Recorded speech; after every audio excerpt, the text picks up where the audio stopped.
Who? She is my wife. St. Gabriel Medical Center.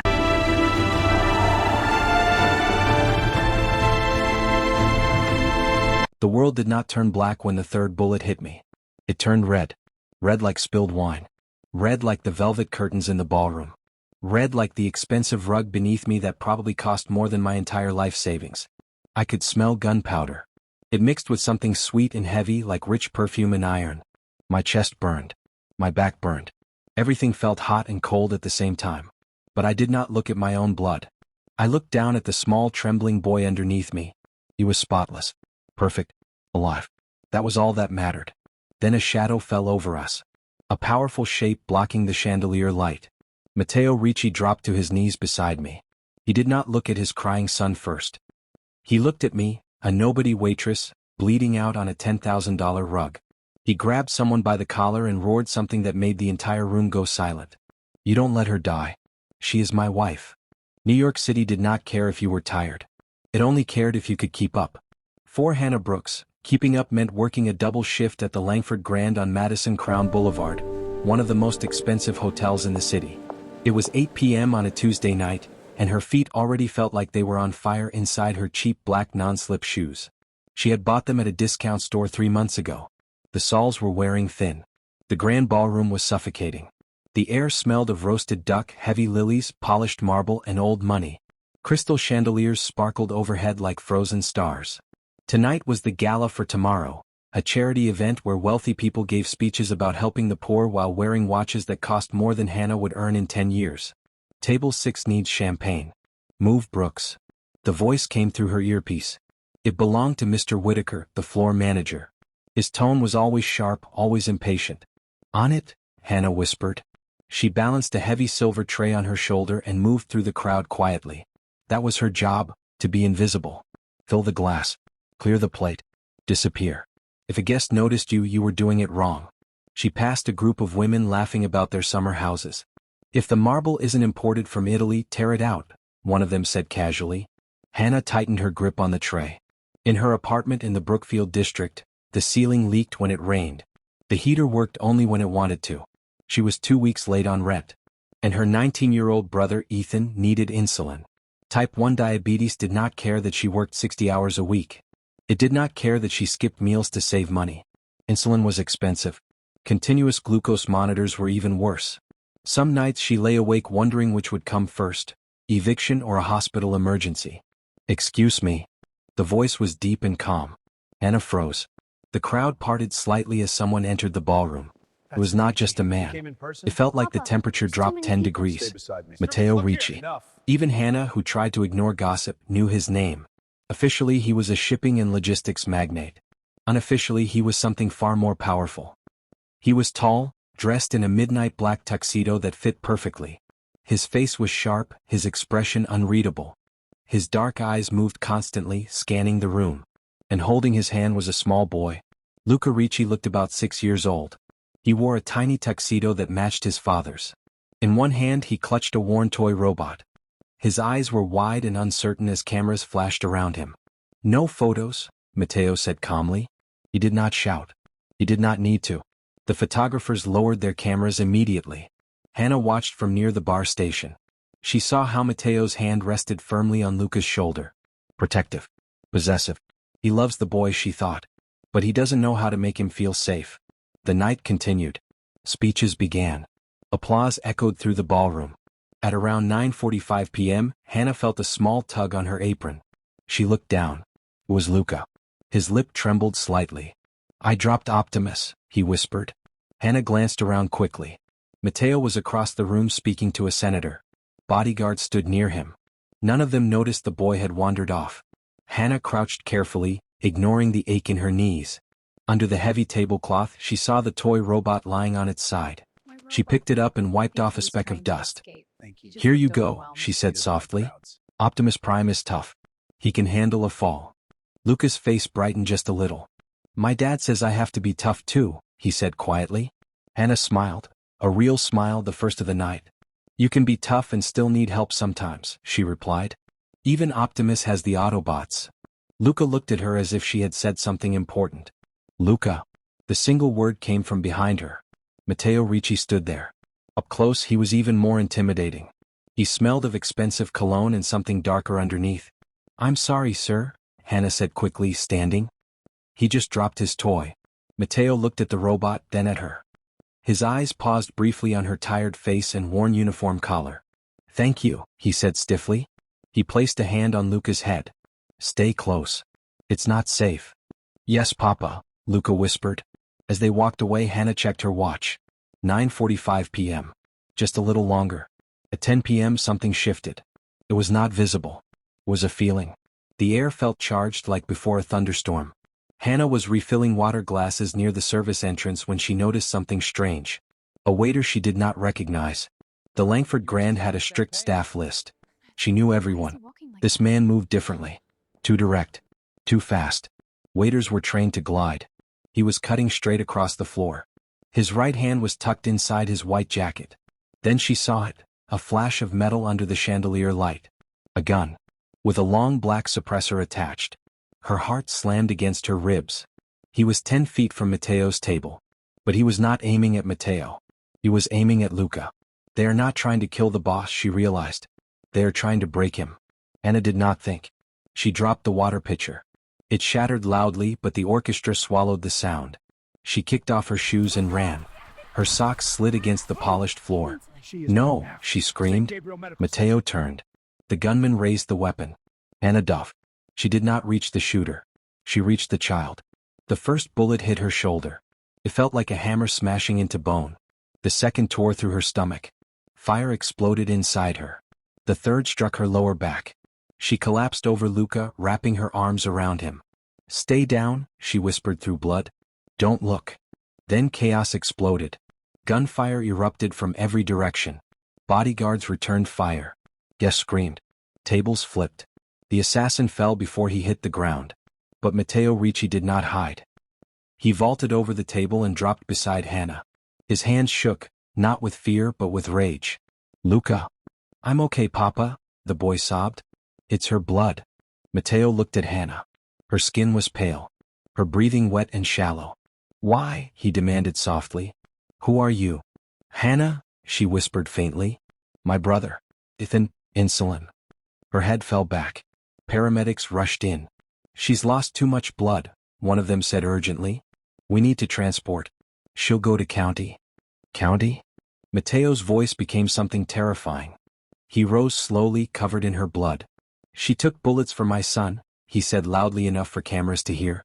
"She is my wife." The room gasped. "She goes to St. Gabriel Medical Center. Call Dr. Alessandro Marino. Prep the operating room." "Sir, we need authorization." "You treat her like Mrs. Matteo Ricci," he said coldly. "Or you answer to me." No one argued again. They lifted Hannah onto a stretcher. As they rushed her out of the ballroom, Matteo walked beside her, gripping her blood-stained hand. "You don't get to die," he said quietly. The doors of the ambulance slammed shut. Aunt Hannah Brooks, the invisible waitress, was rushed into surgery. The VIP waiting room at St. Gabriel Medical Center was silent except for the low hum of the air conditioning. The walls were white. The lights were soft. Everything smelled clean and expensive. Matteo Ricci sat in a leather chair that was too small for him. His elbows rested on his knees. His hands were clasped tightly together. They were scrubbed clean, but he could still feel her blood on them. Across the room, Luca slept on a wide couch. The boy wore an oversized hospital t-shirt because his tuxedo had been cut away in the chaos. Even in sleep, Luca's small face looked troubled. His eyebrows were pulled together as if the nightmare had followed him. Matteo's eyes moved constantly even here. He scanned the doors, the windows, the corners. He trusted no one. The doors opened quietly. Carlo Bianchi stepped inside. He removed his coat and closed the door behind him. His expression was calm, but his eyes were sharp. "Report," Matteo said without looking up. Carlo moved closer and lowered his voice. The shooter was a Serbian freelancer. Clean record in the United States. No direct ties to any of the 5 families. Matteo finally lifted his head. "A freelancer doesn't walk into my gala and aim at my son without backing." "No," Carlo agreed. The weapon was high grade. Suppressed. Professional. "Someone hired him." "To kill me?" Matteo asked. Carlo shook his head slowly. "No. To kill Luca." The room felt colder.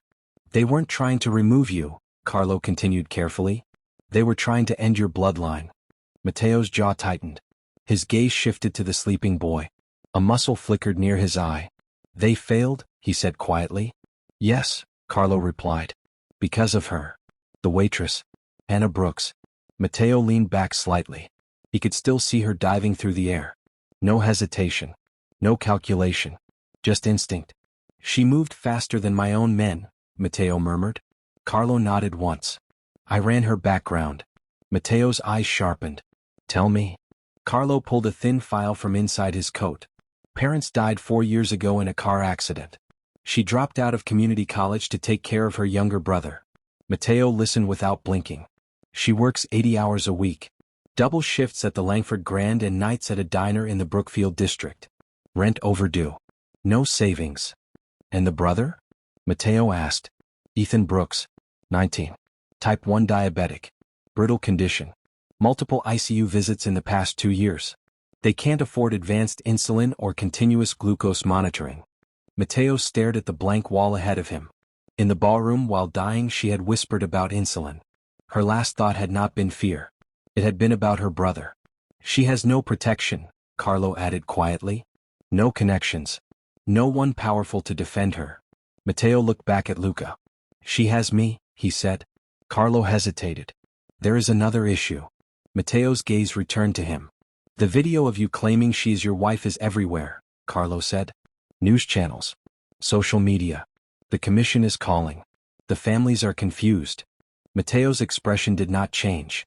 If they discover she is just a civilian, Carlo continued, she becomes a liability. The people who hired the shooter will not leave a witness alive. She saw the assassin's face at close range. If she survives, they will finish the job. The words hung heavy in the air. Matteo understood immediately. If Hannah Brooks walked out of this hospital as a waitress, she would not live long.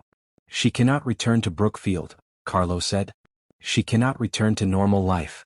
Matteo's fingers tightened slowly. In our world, he said calmly, wives are off limits.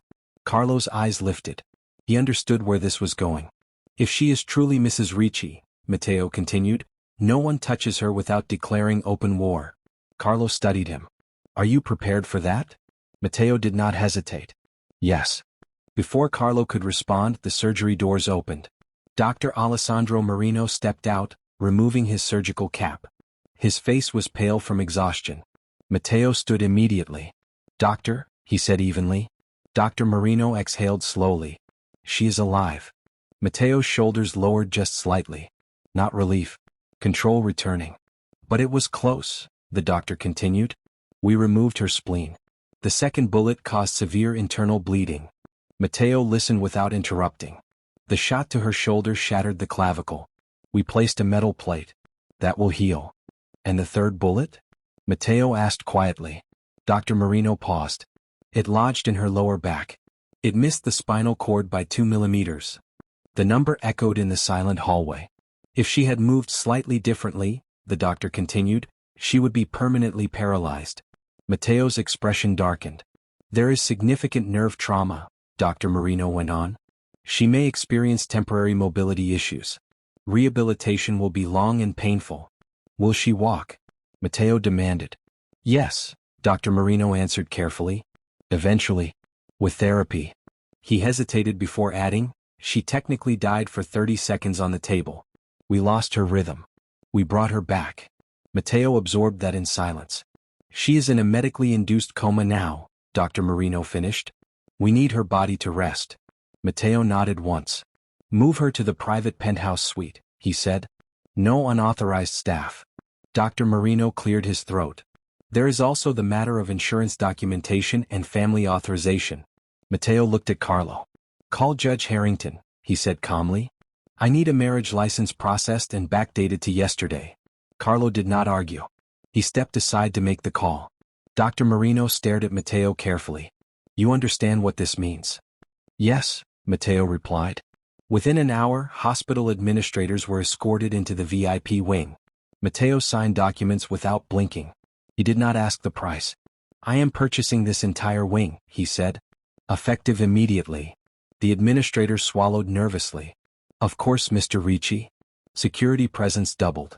Private guards replaced standard hospital staff outside her door. Carlo returned. Judge Harrington agreed.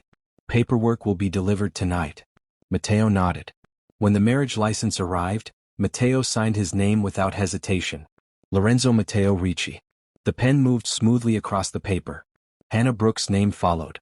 Signed by legal authority. Witnessed. Seal. It was official. Carlo studied him carefully. This is no longer strategy alone. Matteo did not respond. He walked quietly into the penthouse suite where Hannah lay. Machines surrounded her. Soft beeping filled the air. Her face looked pale against the white pillows. Tubes ran from her arms. A ventilator assisted her breathing. She looked small, fragile. Matteo stepped closer. He did not touch her at first. He simply stood there watching the rise and fall of her chest. You moved without fear, he said softly. You shielded my son. He reached down and lightly brushed a strand of hair away from her face. You are under my protection now, he continued. No one will harm you again. Behind him, Carlo remained silent. Hannah Brooks had survived the surgery. But she did not wake. She remained in a medically induced coma, suspended between life and death. And now, legally and irrevocably, she was Mrs. Matteo Richi. Waking up did not feel dramatic. There was no sudden gasp. No sharp movement. No instant memory. For Hannah it felt like crawling through thick fog. First she heard a sound. A slow, steady beeping. Then the faint hum of machines. The air smelled clean, almost too clean, mixed with something sweet like fresh flowers. Then the pain came. Not sharp like before. Not burning. Just heavy. Like her bones were made of iron. She tried to move her hand. It felt far away. Don't. The voice was low and steady. Hannah forced her eyes open. The light was soft but still hurt. She blinked several times until shapes became clearer. The ceiling was high and painted with calm, pale colors. Silk curtains framed tall windows. A crystal vase filled with white roses stood on a polished wooden table. This was not a normal hospital room. She turned her head slowly.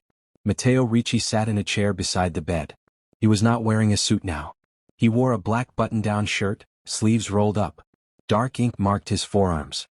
His expression was serious, but his eyes looked tired. Memory crashed into her. The gala. The gun. Luca. The pain. Luca, she whispered. Her throat felt dry and rough. The boy. Matteo leaned forward slightly. He is safe. Her breathing steadied just a little. He wasn't hurt? No, his voice softened slightly. You made sure of that. Relief washed over her. It hurt to breathe, but she managed a small nod. Then fear crept in. Where am I? She asked weakly. I have work. I need to call my brother. You are at St. Gabriel Medical Center, Matteo replied. You were in surgery for 9 hours. Her eyes widened slightly. 9? You were shot 3 times? He continued calmly. You are fortunate to be alive. Her mind tried to catch up. My brother, she whispered again. Ethan. He needs insulin. He won't know where I am. Matteo's gaze held hers. Your rent is paid. She blinked. What? Your lease in Brookfield District is terminated. Your belongings are being packed. Confusion filled her face. You had no right. Ethan Brooks, Matteo continued, not raising his voice, has been transferred to Crescent Endocrine Institute. Hannah stared at him. He has a private room, Matteo said. He has a continuous glucose monitor. A dedicated medical team. His treatment is fully paid for 5 years. Silence filled the room except for the beeping monitor. Her heart rate began to rise. The machine reflected it. Why? She whispered. Matteo did not look away. Because you are my wife. She stared at him as if she had misheard. I am hallucinating, she said weakly. Pain medication. He reached into his jacket and pulled out a folded document. He opened it and placed it in her line of sight. A marriage certificate. Lorenzo Matteo Richi and Hannah Brooks. Official seal. Signed. Dated. Her breathing grew uneven. I never signed this. I signed on your behalf, he said calmly. It is legal. You forged my signature? She demanded, anger pushing through the weakness. You kidnapped me. Matteo stood and walked toward the window. He pulled the curtain slightly aside. City lights shimmered in the distance. The man who shot you was not acting alone, he said quietly. He was hired. She swallowed. You saw his face. You interrupted his mission. Matteo turned back to her. If you leave this hospital as Hannah Brooks, waitress, you will be killed. Her fingers tightened slightly in the sheets. They will not risk leaving a witness alive, he continued. And your brother would not be spared. Fear settled deep in her chest. But Mrs. Richi, Matteo said steadily, is protected. In my world, wives are off limits. To harm my wife is to declare war. She shook her head weakly. You don't even know me. I know you took 3 bullets for my son, he replied without hesitation. That is enough. She stared at the certificate again. You changed my life without asking, she said. I saved it, he answered. Silence stretched between them. What happens now, she asked. I just pretend? There is no pretending, Matteo said. You will live in my home. You will wear my ring. You will be under my protection. His voice was firm but not cruel. She felt small in the large bed. Powerless. Yet Ethan was safe. Fully treated. Stable. Something she had prayed for every night. Matteo reached into his pocket again. This time he pulled out a ring. It was not delicate. It was a large emerald-cut diamond surrounded by smaller stones. Heavy. Bright. Give me your hand, he said. She hesitated. Her body ached. Her legs felt distant. She thought of Ethan. She thought of the gun. She thought of the man standing before her, dangerous but honest about the danger. Slowly she lifted her right hand. He slid the ring onto her finger. It fit perfectly. The weight of it shocked her. Welcome to the family, he said quietly. At that moment the door creaked open slightly. A small figure stepped inside. Papa? Luca stood in the doorway holding his toy robot. His eyes were wide, unsure. Matteo's face softened immediately. Come in. Luca walked closer to the bed slowly. He looked at Hannah carefully. Tubes. Bandages. Pale skin. Did I break her? He asked softly. Hannah's heart tightened. Despite the pain, she managed a faint smile. No, she whispered. I'm not broken. Just healing. Luca moved closer and rested his head gently against the side of the bed. He was careful not to touch her wounds. She lifted her hand, the one with the heavy ring, and rested it gently on his hair. I told you, she said softly, even tough heroes need help sometimes. Luca nodded quietly. Matteo stood watching them. He had seen many things in his life. Violence, betrayal, ambition, but this felt different. A waitress, injured and barely conscious, comforting his son. Something shifted inside him. It was unfamiliar. Uncomfortable. For years he had operated with control and strategy. Emotions were weakness. Attachments were dangerous. Yet standing there watching her protect Luca even now he felt something crack. Hannah looked up at him. This isn't what I planned for my life, she said honestly. It wasn't what I planned either, he replied. She took a slow breath. If I refuse? He met her eyes. You would not survive outside my protection. The truth sat heavy between them. She looked at Luca again. At the ring. At the room around her. For Ethan? She asked. For your safety, he answered. She closed her eyes briefly, then opened them again. Fine, she whispered. I accept. It was not romance. It was survival. Matteo gave a small nod. Outside the window, the city lights shimmered. Inside the room, Hannah Brooks, now Mrs. Richi, lay back against the pillows. She had not chosen this world. But for now she would survive it. Discharge day did not feel like freedom. It felt like a military operation.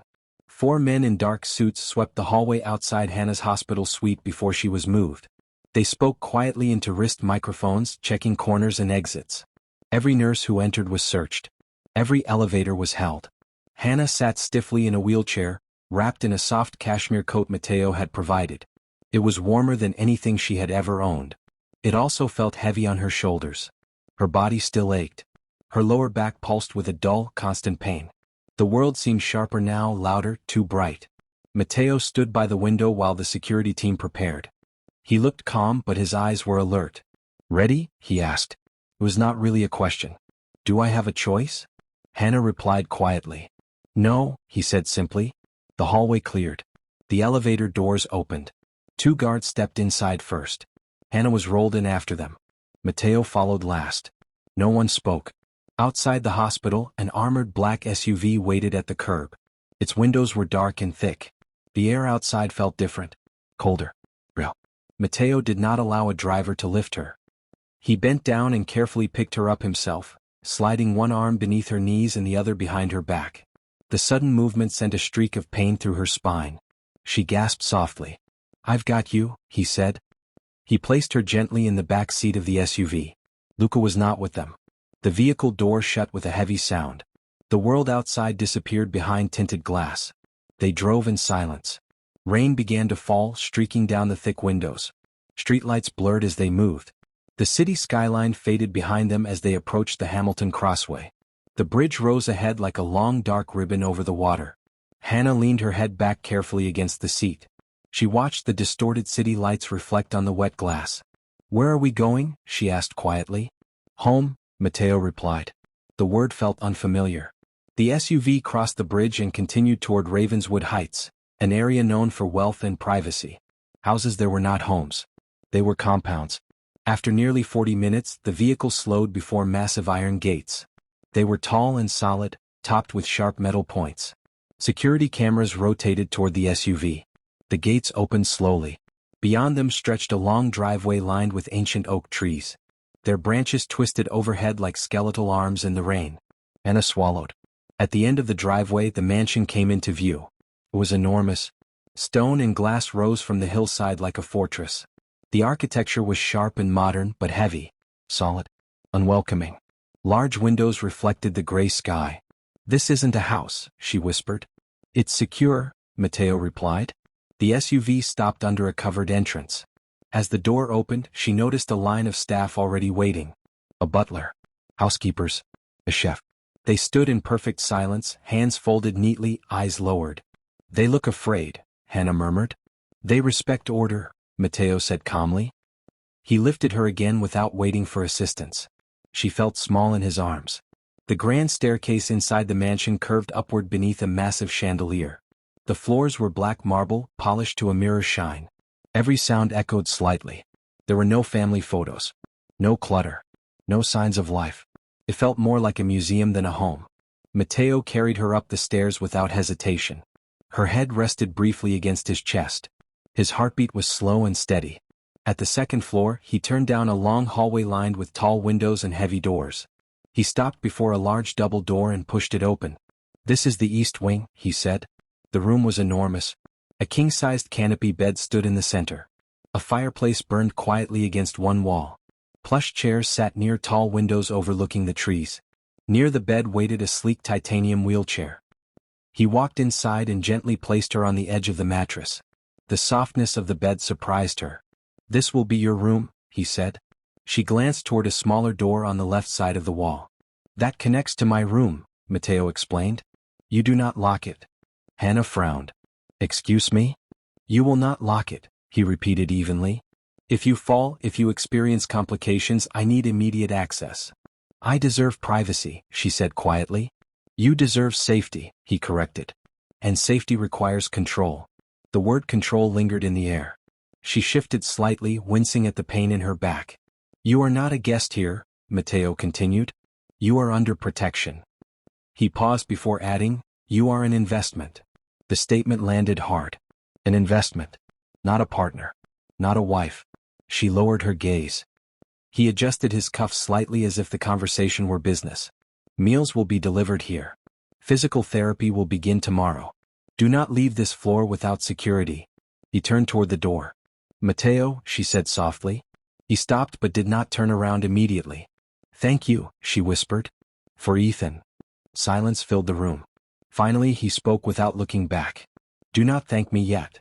He turned then, meeting her eyes. "You have not seen the price of this life." He walked out, closing the door behind him with a soft click. The room suddenly felt much larger. Too large. Hannah looked around slowly. The walls were decorated in expensive art. The fireplace crackled gently. Rain tapped lightly against the windows. She tried to move her legs beneath the blanket. They responded slowly, weakly. The ring on her finger caught the firelight and reflected it across the ceiling. She stared at it for a long time. Everything was safe here. Secure. Controlled. Ethan was receiving the best medical care possible. She no longer had to worry about rent, or eviction, or hospital bills. Yet her chest felt tight. This mansion was beautiful. It was also sealed, guarded, watched. The silence felt heavy. She lay back slowly against the pillows. The ceiling stretched high above her. The connecting door to Matteo's room stood closed but unlocked, just as he demanded. She was alive. She was wealthy. She was protected. And as the rain continued outside Ravenswood Heights, Hannah Brooks lay alone in the massive East Wing bedroom, feeling less like a wife, and more like a prisoner. Recovery was not graceful. It was not inspiring. It was ugly and slow and painful. Every morning at 8, breakfast arrived on a silver tray. Oatmeal. Fruit. Hannah barely touched it. Her stomach still felt weak, and her back burned whenever she shifted her weight. At 9, Helga arrived.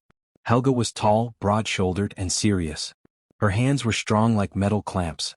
She did not smile. Up, Helga would say simply. Parallel bars had been installed near the windows of the East Wing. Hannah gripped them tightly, her palms sweating. Shift weight, Helga instructed. Left. Right. Again. Each movement felt like someone dragging a knife along her spine. Her legs trembled beneath her. You must force the nerves to wake up, Helga said firmly. If you do not fight, they sleep. I am fighting, Hannah whispered through clenched teeth. Then fight harder. By the end of each session, sweat soaked through her clothes. Her arms shook. Sometimes her knees buckled and Helga caught her before she hit the floor. Afterward, Hannah sat in the wheelchair near the window, breathing carefully, trying not to cry. Pain was constant. It did not fade. It changed shape. Sometimes sharp. Sometimes dull. Sometimes crawling like ants under her skin. Recovery felt like climbing a mountain made of broken glass. Matteo was rarely present during therapy. He left early each morning. She would hear the distant sound of a helicopter lifting off from the estate grounds. He returned late at night. But even when he was not in the room, she felt his presence. Pain medication would be adjusted before she asked. Fresh flowers appeared on her bedside table every 2 days. Security outside her wing never relaxed. He was distant, but observant. The one steady comfort in the house was Luca. Every afternoon he slipped into the East Wing with his backpack and toy robot. He ignored instructions about letting Hannah rest. He would sit cross-legged on the carpet beside her wheelchair and build small towers from blocks or line up his action figures in neat rows. You're walking better, he said one afternoon, watching her stand for a few seconds between the bars. Trying, she replied with a small smile. Papa says you're strong. She glanced at him. What do you say? He thought for a moment. I say you're brave. The word warmed her more than the fireplace ever could. They began to form a rhythm. She helped him with simple math problems. He told her stories about school and his favorite heroes.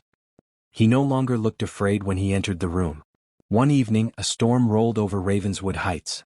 Thunder shook the windows. Rain lashed against the stone walls. The lights flickered. Once. Twice. Then everything went dark. Backup generators hummed faintly somewhere below, but the East Wing remained shadowed for several seconds. Hannah was lying in bed when she heard it. A scream. High-pitched. Terrified. Papa. No. Her heart jumped. Luca, she whispered. Without thinking, she pushed herself upright and transferred into the wheelchair. The movement sent pain shooting down her back, but she ignored it. She rolled toward the hallway. The house felt different in the dark. Long shadows stretched across the walls. The silence between thunderclaps felt heavy. Another scream. She reached Luca's door and pushed it open. He was thrashing in his bed, tangled in sheets. His face twisted in fear. No. Don't, he cried. Hannah rolled closer. Luca, it's okay. Wake up. Suddenly, a metallic click echoed from behind her. She froze. Matteo stood in the doorway, shirtless, wearing dark pajama pants. A pistol was raised in his hand, aimed directly at her chest. His eyes were sharp and alert, trained by instinct. Step away from him, he ordered. Matteo, she whispered, holding her hands slightly up. It's me. He blinked once, recognizing her silhouette. The gun lowered instantly. He cursed under his breath and set the weapon aside. He rushed to Luca's bedside but hesitated, unsure what to do. Luca, he said firmly. Wake up. The boy did not respond. He's dreaming, Hannah said softly. He needs comfort, not commands. She tried to stand from the wheelchair. It was a mistake. Her legs gave way instantly. Matteo lunged forward and caught her before she fell. For a brief second she was pressed against him. She felt the heat of his skin, the solid strength beneath it, and the scars. They marked his chest and arms. Thin lines. Deep grooves. Old bullet wounds. Burns. His body told stories he never spoke about. I've got you, he murmured quietly. Help him, she replied, nodding toward the bed. Matteo lifted her carefully and placed her on the edge of Luca's mattress. Hannah gathered the boy gently into her arms. Shoo, she whispered. It's just a storm. You're safe. Luca clung to her weakly. She began humming softly. An old lullaby her mother used to sing. The melody filled the dark room, simple and steady. Gradually Luca's breathing slowed. His grip loosened. Matteo stood near the window watching. The thunder softened outside. After several minutes, Luca's body relaxed completely. He fell into deep sleep against her shoulder. Hannah carefully laid him back down and brushed his hair away from his forehead. Matteo stepped closer. His voice was quiet. The night his mother died, he said slowly, she was in the car with me. Hannah looked at him. They rigged the ignition, he continued. I stepped out to take a call. She stayed inside. The silence in the room felt heavy. She did not survive. His jaw tightened slightly. I should have checked the vehicle myself, he said. I should have stayed. You didn't cause it, Hannah replied gently. I lived, he answered. She did not. Survivor's guilt lingered in every word. He looked at Luca sleeping peacefully. If I make him strong enough, Matteo continued, maybe he won't need me. Children always need their parents, Hannah said softly. His eyes flickered toward her. I cannot lose him, he admitted quietly. If they take him from me, he stopped speaking. Fear, real fear, showed in his expression for a moment. Hannah saw it clearly. You won't, she said. He did not answer immediately. Instead, he carefully lifted her again and carried her back to the east wing. He placed her gently in her bed. For once he did not leave immediately. He stood there for a moment, looking at her as if seeing her differently. Not just as an obligation. Not just as protection. Something inside him had shifted. The storm outside faded into steady rain. Matteo walked toward the door, then paused. Thank you, he said quietly, not for the bullets but for tonight. He left without another word. In the hallway he stopped and leaned briefly against the wall. His breathing was uneven. Inside the room, Hannah lay staring at the ceiling, listening to the rain. For the first time the fortress felt slightly less cold. And somewhere deep inside Matteo Richi, the walls he had built for years began to crack. The Aurora Conservatory glittered like a palace carved from gold. Crystal chandeliers reflected against marble floors. Velvet banners draped from the high ceiling. The city's most powerful figures filled the grand hall. Politicians, executives, crime bosses, and their carefully polished spouses. Tonight was the mayor's annual ball. It was not just a party.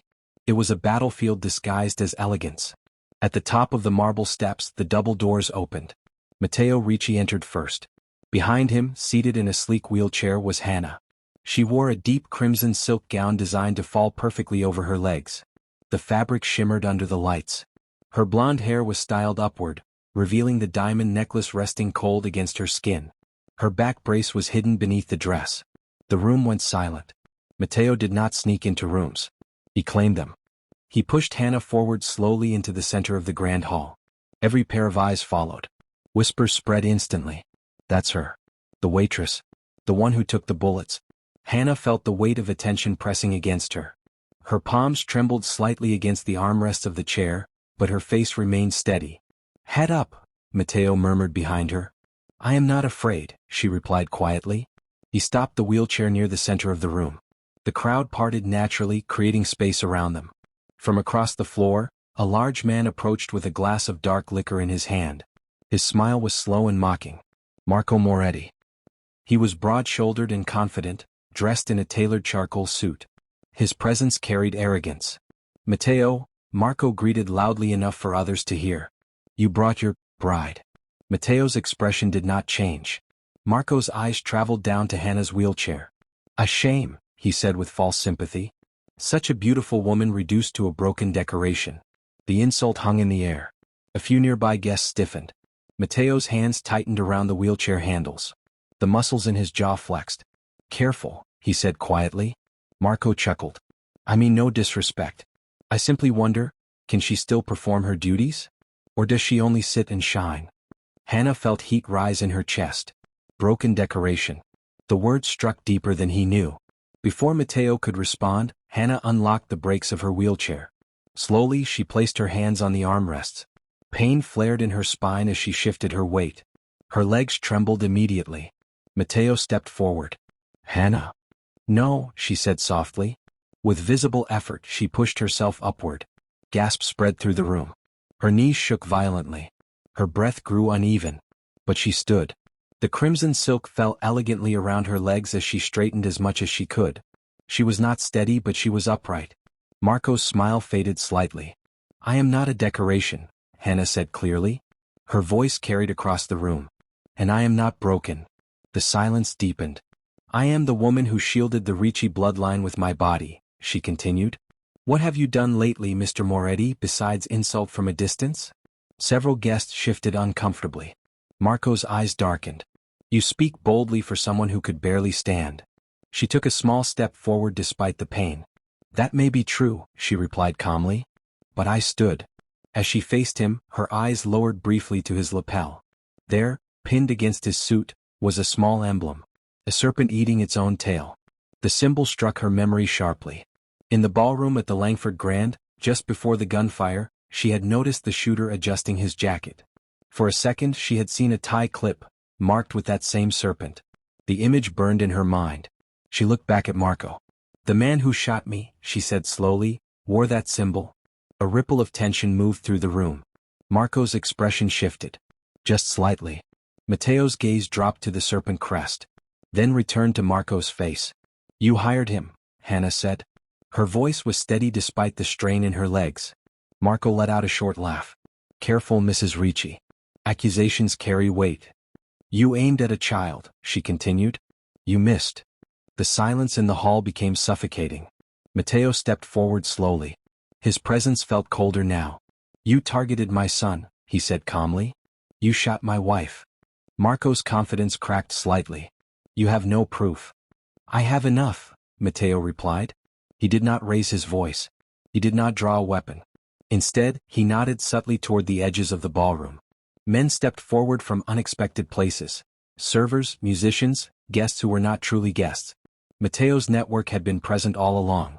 Marco glanced around and realized the shift immediately. The balance of power in the room had changed. You broke the truce, Matteo said quietly. You involved a child. Marco swallowed once.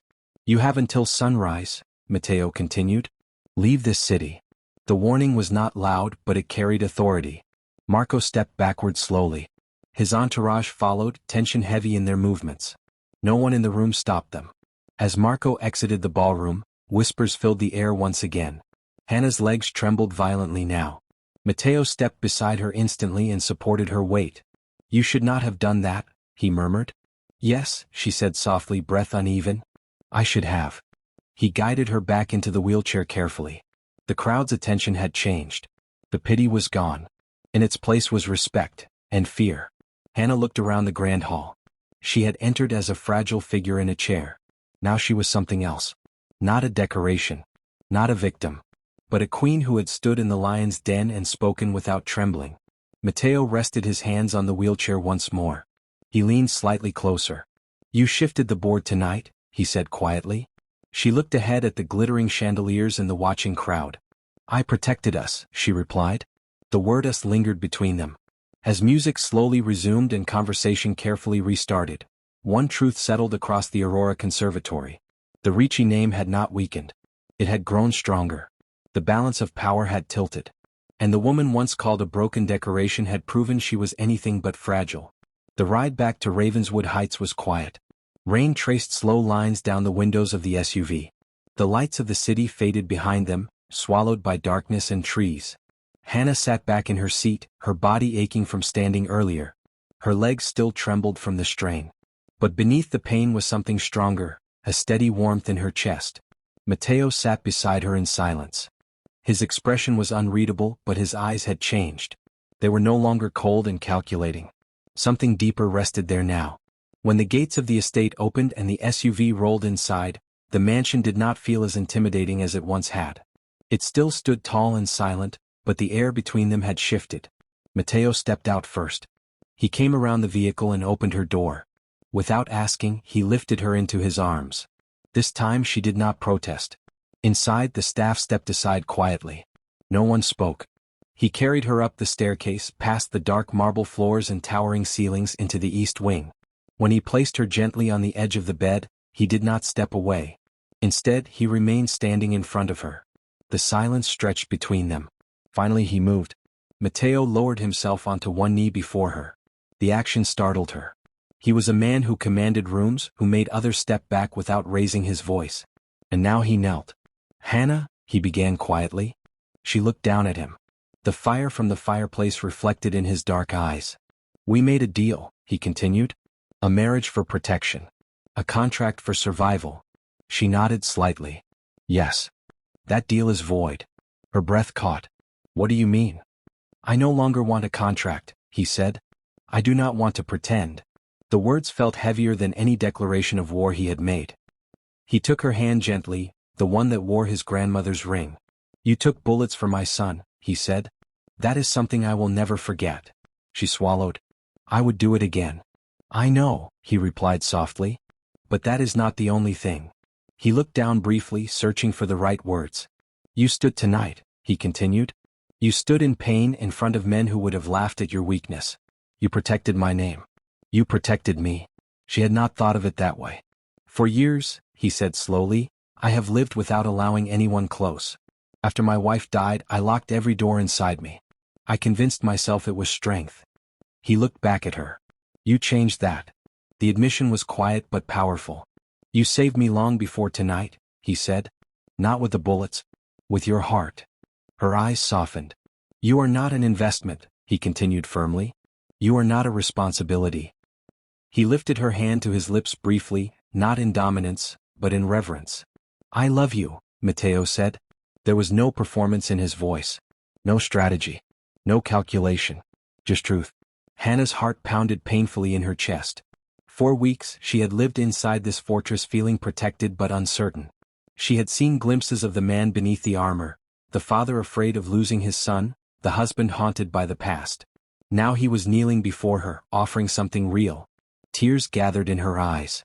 "I didn't plan this either," she admitted softly. "I didn't plan to fall for a man like you." A faint smile touched his lips. "But I did," she continued. "Somewhere between the pain and the therapy and the way you watched over Ethan without asking for thanks. I did." She reached down carefully, brushing her fingers along his cheek. "I love you too," she whispered. The words felt steady. Certain. Matteo stood slowly, moving closer. He cupped her face gently in his hands, giving her time to pull away. She did not. Their first kiss was not rushed. It was slow and careful, filled with months of tension and unspoken emotion. His lips were warm against hers. Her fingers curled lightly against his shirt. There was no audience. No threats. No power games. Just two people who had survived something impossible and found each other in the aftermath. When they parted, he rested his forehead against hers. "You are not here because you had no choice," he murmured. "You are here because we choose this." She nodded softly. Outside, rain tapped gently against the windows of the fortress. Inside, the air felt warmer than it ever had before. The mansion no longer felt empty. The marble floors no longer felt cold. For the first time, Ravenswood Heights felt like something closer to a home. Matteo stood and helped her settle more comfortably against the pillows. He adjusted the blanket carefully around her legs. He did not speak about protection. He did not speak about war. He simply brushed a loose strand of hair away from her face. "I will not let you face this world alone," he said quietly. "And you won't," she replied. The fire crackled softly in the background. The walls of the fortress still stood tall and strong, guarding everything inside. But something had changed within them. The marriage that began as a shield had become something else entirely. Real.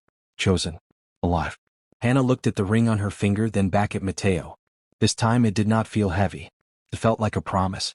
And as the rain continued to fall outside Ravenswood Heights, the fortress no longer held a contract between strangers. It held a marriage built on sacrifice, respect, and love.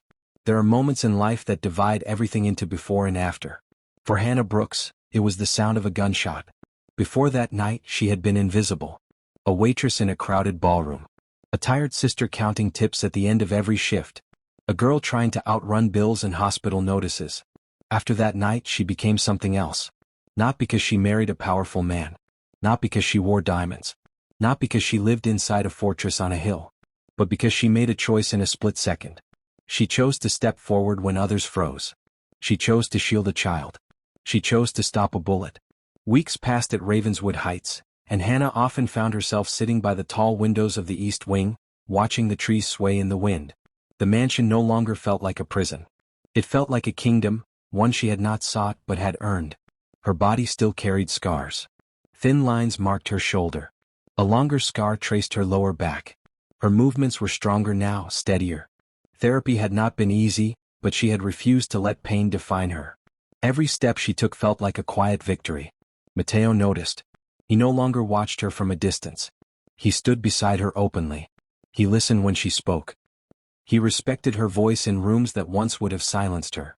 The ice around his heart had not melted overnight, but it had cracked. And through those cracks, warmth had entered. Luca changed too. He no longer flinched at loud sounds. He laughed more freely. He ran through the hallways without fear in his eyes. When he spoke about the future, it no longer sounded like survival training, it sounded like childhood. At night, he sometimes curled beside Hannah on the couch, reading quietly. The nightmares became fewer. The house felt less tense. Ethan flourished at Crescent Endocrine Institute. The dark circles under his eyes faded. His blood sugar levels stabilized. He called Hannah daily, his voice stronger each week. "You don't have to worry anymore," he told her once. And for the first time in years she believed it. The underworld watched closely. Power respects strength. And Hannah had shown strength in a way no one expected. She was not feared because she held a weapon. She was respected because she stood when she could barely stand. When she entered a room beside Matteo now, whispers followed. Not pity. Not doubt. Acknowledgement. The woman who shielded the air. The wife who stood against Marco Moretti. The queen who did not tremble. Matteo did not have to announce her status. It was understood. The throne beside him was not decorative. It was hers. One evening, Hannah stood on the balcony overlooking the estate grounds. The sun was setting behind the trees, painting the sky gold and deep orange. Matteo joined her quietly. "You look different," he said. She smiled faintly. "How?" "Certain," he replied. She rested her hands lightly on the railing. "I used to think strength meant surviving quietly," she said. "Keeping your head down. Working harder than everyone else. And now I know strength is different." She turned to face him. "It's not about firing the first shot." He studied her carefully. "It's about stopping the bullet," she finished softly. The wind lifted her hair gently. "I was invisible," she continued. "No one noticed me in that ballroom. No one saw me until I fell. And now," she looked at the horizon. "Now they see me before I even enter the room." Matteo stepped closer. He placed a hand lightly at her back, steady but gentle. "You earned that," he said. She thought about the journey. The double shifts. The overdue rent. The hospital bills. The gunfire. The pain. The fear. None of it had broken her. It had revealed her. She had not become strong because she married power. She had married power because she was strong. Inside the mansion, Luca's laughter echoed faintly. It carried through the open balcony doors like music. Hannah listened to it carefully. That sound alone made everything worth it. The fortress that once felt like a cage now felt like a promise. Protection. Family. Purpose. She turned to Matteo fully. "I didn't just marry you," she said quietly. He raised an eyebrow slightly. "I chose this life," she finished. He nodded once, understanding the weight of that statement. The sun dipped lower behind the hills. Below them, guards moved along the perimeter, silent and disciplined. The estate lights began to glow softly as evening settled in. Ravenswood Heights no longer felt like a place she had been taken to. It felt like ground she stood upon willingly. Invisible to invincible. The transformation was not about wealth. It was about choice. The choice to protect instead of retreat. The choice to stand instead of collapse. The choice to love in a world built on fear. And as the night settled over the estate, one truth stood firm above all others. The strongest heart is not the one that pulls the trigger. It is the one that steps forward and stops the bullet. Hannah Brooks had once been a waitress lost in a crowded ballroom. Now she was something more. Not because of diamonds. Not because of power. Not because of a title. But because she proved that courage can change the balance of an empire. And in doing so, she did not just survive the underworld. She claimed her throne within it. Thanks for watching. Don't forget to like, share and subscribe for more interesting stories.